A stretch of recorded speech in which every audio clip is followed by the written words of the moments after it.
Hi guys. तो जिस प्रकार हमने जो डीएसएसपी के लिए पीवाई की सीरीज़ ओपन कर रखी है अपने, ठीक है। तो आज क्लास हम नेक्स्ट क्लास स्टार्ट करने जा रहे हैं। जो आज की क्लास से करीब हमने 10 से 11 क्लासेस करवा दी हैं, ठीक है। आज की 13वीं क्लास हम स्टार्ट करने जा रहे हैं, जिसमें ये स्पेशल डीएसएसपी एग्ज़ाम्स को टारगेट करेंगी, ठीक है।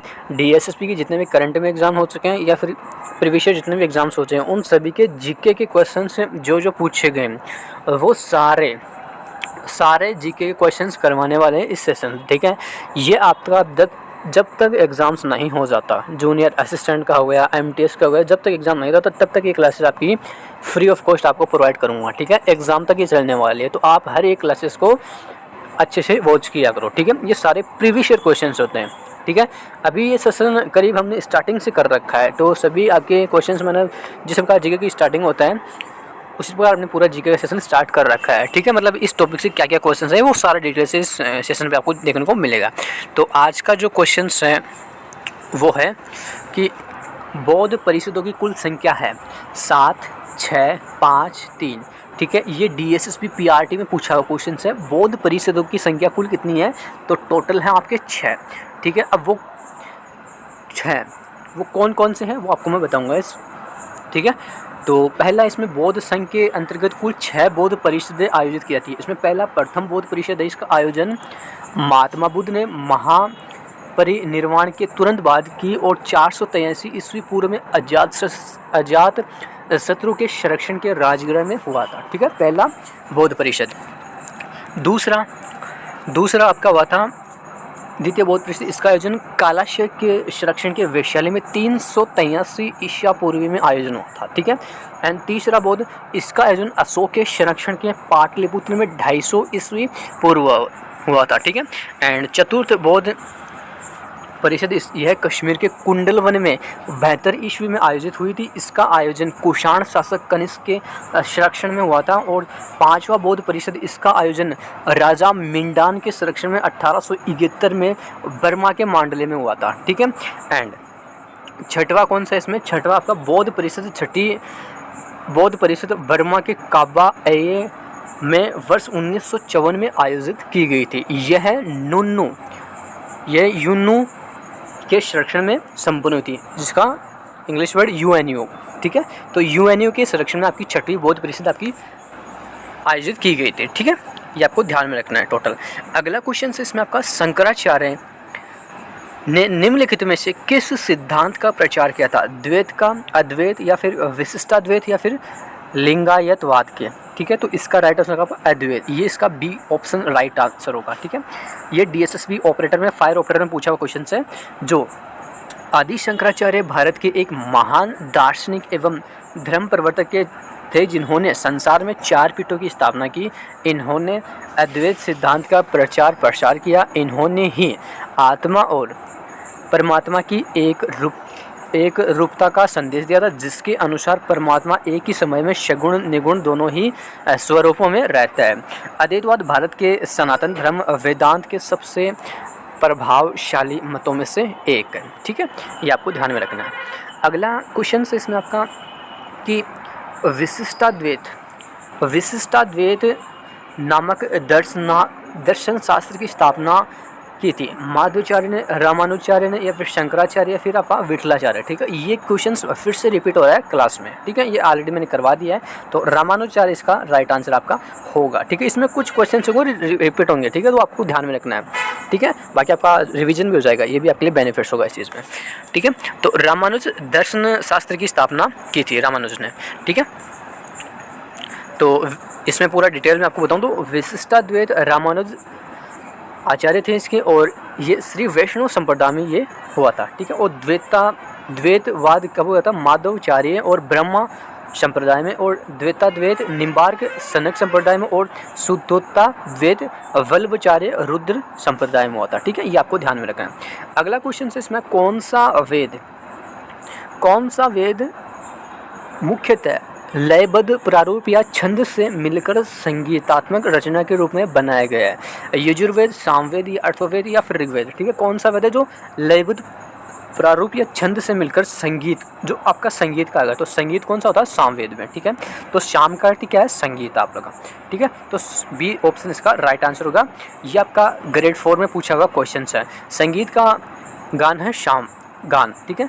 जो शाम का अर्थ है, सॉरी, शाम का अर्थ है संगीत या गान। सामवेद को भारतीय संगीत का मूल कहा जाता है। इसमें यज्ञों के अवसर पर गाए जाने वाले मंत्रों का भी संग्रह है। सामवेद में कुल 1875 ऋचाएँ हैं और इसके पाठकर्ता उद्गता कहा जाता है। इसके पाठकर्ता भी कई बार क्वेश्चंस में पूछ लेता है।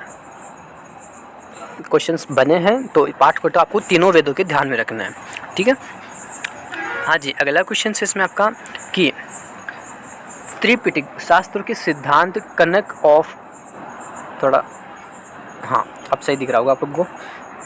त्रिपिटक शास्त्रों के सिद्धांत कैनन ऑफ स्क्रिप्चर के लिए एक शब्द है। हिंदू और बौद्ध दोनों, या फिर बौद्ध या फिर जैन, ठीक है।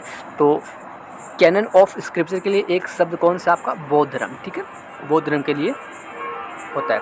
बौद्ध धर्म एक प्रमुख ग्रंथ है जो त्रिपिटक शास्त्रों के लिए वर्णित बौद्धों के लिए द कैनन ऑफ स्क्रिवेनरस एक परिभाषित पद है। ये विनय पिटक और सुत्त पिटक और अधिम पिटक में विभाजित है। और विनय पिटक में बौद्ध भिक्षुओं की आचरण से संबंधित विचार है और सुत्त पिटक में महात्मा बुद्ध के उपदेशों का संग्रह है, जबकि अभिध पिटक आपके लिए बौद्ध शिक्षा का दर्शन है, ठीक है। तो ये इसका राइट आंसर हो जाएगा। अगला क्वेश्चन है इसमें आपका कि बमियान बुद्ध की मूर्तियों को भारतीय कला की किस शैली के अनुसार तराशा गया है। गंधार शैली, या फिर अमरावती शैली, फिर मथुरा शैली, फिर सारनाथ शैली। ये आपका DSSB PRT 2022 में पूछा हुआ क्वेश्चन है। तो मूर्तियों की भारतीय कला की किस शैली के अनुसार तराशा गया, तो मूर्तियों के लिए स्पेशल आपका गंधार शैली में होता है, ठीक है। जो आपके बलुआ पत्थर की चट्टानों से काटकर बनाई जाती है, ठीक है। बनियान महादेव बुद्ध की मूर्तियाँ बलुआ पत्थर की चट्टानों से काटकर बनाई गई थी। यह मूर्तियाँ 5वीं शताब्दी ईस्वी पूर्व की है और कभी दुनिया की सबसे ऊंची बुद्ध की खड़ी प्रतिमा थी। यह मूर्तियाँ अफगानिस्तान में स्थित हैं, जिन्हें वर्ष 200 में तालिबान द्वारा तोड़ने की घोषणा की गई थी। और इन मूर्तियों में भारतीय कला की गंधार शैली की कलाकृति दिखाई गई है, ठीक है। ये आपको ध्यान में रखना है। एंड अगला क्वेश्चन है इसमें सिंधु घाटी। अब सिंधु घाटी सभ्यता, सिंधु से रिलेटेड क्वेश्चन स्टार्ट हो गए, ठीक है। सिंधु घाटी सभ्यता के बाद एक प्रमुख सभ्यता महाजपद के किस काल युग में स्थापित हुआ। मध्य पाषाण काल, या फिर नवपाषाण काल, या फिर ताम्र पाषाण, या फिर लोहा युग, ठीक है।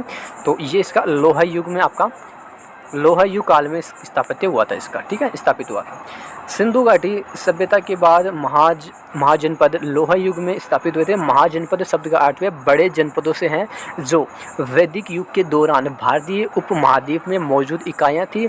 6वीं शताब्दी ईस्वी पूर्व में पूरी उत्तर प्रदेश तथा बिहार के कुछ प्रादेशिक जिलों ने 9 लोहा उत्पादन केंद्रों तक पहुँच प्राप्त की थी और इनका उपयोग लोहे के हथियार और उपकरण बनाने के लिए किया गया, ठीक है। अगला क्वेश्चन है इसमें बुद्ध ने ज्ञान प्राप्त किया। बुद्ध ने ज्ञान प्राप्त किया तो बोध गया में ज्ञान प्राप्त किया, ठीक है। ये आपका राइट आंसर होगा।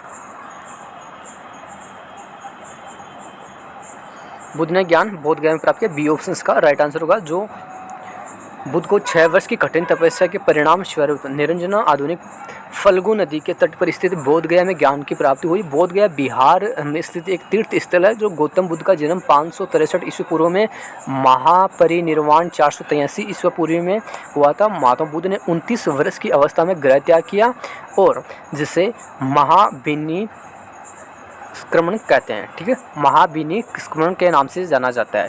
तो ये वर्ड है ना, महाविनिष्क्रमण या फिर आपका महापरिनिर्वाण, तो इन चीज़ों से क्वेश्चंस काफ़ी ज़्यादा पुट होते हैं। ये एसएससी में भी काफ़ी ज़्यादा पूछते हैं और डीएसएसपी में इन क्वेश्चंस को बहुत ज़्यादा रिपीट करते हैं, ठीक है। तो ये आपको पूरा ध्यान में रखना है। अगला क्वेश्चन इसमें भगवान गौतम बुद्ध की जीवन काल में प्राचीन भारत में कितने महाजनपद या महान राज्य मौजूद थे, ठीक है। तो कितने थे आपके टोटल, 10, 12, 16 या 14, ठीक है। तो इसका राइट आंसर आपका 16 महाजनपद टोटल 16 था। ये आपको ध्यान में रखना है, ठीक है। ये एनवीएस में पूछा हुआ क्वेश्चन है। तो ये 16 जनपद कौन कौन से वो आपको मैं अभी बताऊंगा, ठीक है। तो पहले पढ़ लेते हैं। 6ठी शताब्दी ईसा पूर्व में दूसरी नागरिक क्रांति हुई थी, जिसमें से 16 महाजनपदों का उदय हुआ था। बौद्ध साहित्य अंगुत्तर निकाय और जैन साहित्य भगवती सूत्र में 16 महाजनपद के विषय में वर्णन मिलता है, जिसमें ये महाजनपद कुछ इस प्रकार है। काशी, इसकी राजधानी वाराणसी हो गया। अंग का चंपा, कौशल का श्रावस्ती हो गया, ठीक है। एंड मगध का क्या हो गया, मगध का आपका गिरिब्रज राजगृह, और वज्जी का वैशाली, और मल का कुशीनगर हो गया, ठीक है। 7 हो गए। एंड 8वां इसमें आपका मत्स्य आपका विराटनगर, एंड कुरु आपका इंद्रप्रस्थ, एंड चंदी आपका सतीमती, और कंबोज आपका हाटक, ठीक है। एंड गांधार तक्षशिला से है, और पांचाल आपका अहिछत्र राजधानी है, ठीक है। और अवंती के क्या है, अवंती का होगा महिष्पति, और सूरसेन आपका मथुरा, और अस्मक आपका पोटन पोटली, ठीक है। ये राजधानी आपको याद भी रखनी है, ठीक है। बाकी इससे क्वेश्चन ज़्यादा बने नहीं है, ठीक है, लेकिन बनने के चांसेस है। तो इनको आपको ये मतलब ज़्यादा तो क्वेश्चन 16 मतलब कितने जनपद महाजनपद हैं, तो ज़्यादातर उनकी डिटेल्स पूछता है, ठीक है। तो इनके भी रिपीट हो सकते हैं क्वेश्चन, तो आप उनको भी थोड़ा ध्यान में रखना, इनकी राजधानी वगैरह, ठीक है। अगला क्वेश्चन है इसमें आपका कि भारतीय पुरातात्वविदों ने हाल ही में एक बौद्ध स्थल में से एक दुर्लभ आदमकद प्लास्टर की मूर्ति का पता लगाया। तेलंगाना में, असम, छत्तीसगढ़ या बिहार में। ये एनिमेस में है, तो इसका किसने पता लगाया, तो तेलंगाना में ये पता लगाया गया है, ठीक है। अगर डिटेल से बात करें तो डिटेल्स में इसमें वर्ष 2019 में तेलंगाना में पुरातात्वविदों ने सूर्यापेट के फणिगिरी में एक बौद्ध स्थल में से एक आदमकद प्लास्टर की आकृति प्राप्त की, जिससे इक्ष्वाकु वंश के शासन के दौरान फणिगिरी में लगभग 1700 साल पहले कारीगरों द्वारा बनाया गया था, ठीक है। आज का लास्ट क्वेश्चन की हम बात करें, आज का सेशन हम यही पे एंड करेंगे। अगला क्वेश्चन, ये एक क्वेश्चन कर लेते हैं, ठीक है। सूची 1 सूची 2 को सम्मिलित कीजिए और नीचे दिए गए कोर्स से सही उत्तर का चयन कीजिए। ये आपको चयन करना है, इसमें कौन सा आपका उल्लेखित है, ठीक है। तो जन्म आपका मतलब क्वेश्चंस बुद्ध के जीवन, और इसमें आपके इनसे मिला गया बुद्ध के जीवन की घटनाएं और प्रतीक क्या था इनका, ठीक है। तो जन्म का प्रतीक इसमें क्या था, तो जन्म का प्रतीक इसमें आपका सांड से है, ठीक है। और ज्ञान का प्रतीक इसमें क्या है, बोधि वृक्ष से। और प्रथम उपदेश उन्होंने कहाँ पे दिया था, प्रथम उपदेश इन्होंने शाणा चक्र में दिया था, ठीक है। और डी, ये लास्ट का ऑप्शन स्तूप हो गया, मृत्यु और स्तूप, ठीक है। तो इसका राइट आंसर आपका कौन सा होगा, बी ऑप्शन, ठीक है। ये बी वाला इसका राइट आंसर हो जाएगा आपका, ठीक है। ये आपको ध्यान में रखना है। तो ये देख सकते हो बी वाला है। जन्म आपका बेलशांड, और प्रबोधन आपका बोधि वृक्ष, और पहला उपदेश उन्होंने चक्र में दिया था, और मृत्यु आपका स्तूप के नाम से होती है, ठीक है। इसका प्रतीक होता है मतलब, ठीक है। तो ये क्वेश्चंस थे। बाकी ये क्वेश्चंस एक और देख लेते हैं कि बुद्ध और महावीर के निम्नलिखित में से किस महाजनपद से में आते हैं, ठीक है। बुद्ध और महावीर किस महाजनपद से आते हैं, तो मगध से, वज्जी से, उज्जैन, कौशल। तो स्पेशली ये किस महाजनपद से आते हैं,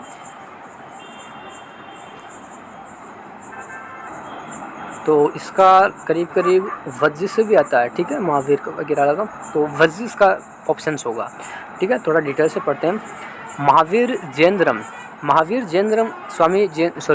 स्वामी जैनधर्म के 24वें अंतिम तीर्थकर थे, और इसका जन्म 540 ईसा पूर्व में कुंडलग्राम वैशाली में था, जो वज्जी महाजनपद के अंतर्गत आता है। बौद्ध धर्म के संस्थापक गौतम बुद्ध का जन्म 563 ईस्वी पूर्व कपिलवस्तु के लंबुनी नामक स्थान पर हुआ था। यह शाक्य गणराज्य के अंतर्गत आता है, जो 16 महाजनपदों के अंतर्गत नहीं था। अतः प्रश्नगत विकल्पों में से इसका कोई विकल्प सत्य नहीं है। मतलब वो तो सही था महावीर वाला तो, लेकिन ये आपका जो बौद्ध धर्म जो गौतम बुद्ध का है, वो आपके यह शाक्य गणराज्य के अंतर्गत आता है, ठीक है। तो आपको यहीं पे ध्यान रखना है, गौतम बुद्ध आपका शाक्य गणराज्य के अंतर्गत आता है, और महावीर आपके वज्जी महाजनपद में आता है, ठीक है। तो इसका गौतम बुद्ध था ना, इसका कोई महाजनपद नहीं था, ये किसी भी महाजनपद में इनका नहीं था, ठीक है। मतलब किसी के अंतर्गत ये नहीं आता था, इनका बुद्ध का था, यह शाक्य गणराज्य के अंतर्गत आता है, ठीक है। तो ये आपका ऑप्शन इसकी वजह से थोड़ा चेंज होगा, ठीक है। तो ये आपको ध्यान में रखना है इस चीज़ का। तो महावीर का तो वज्जी हो गया, लेकिन गौतम बुद्ध का आपका ये 16 महाजनपदों में से नहीं आते हैं, ठीक है। ये आपको ध्यान में रखना है।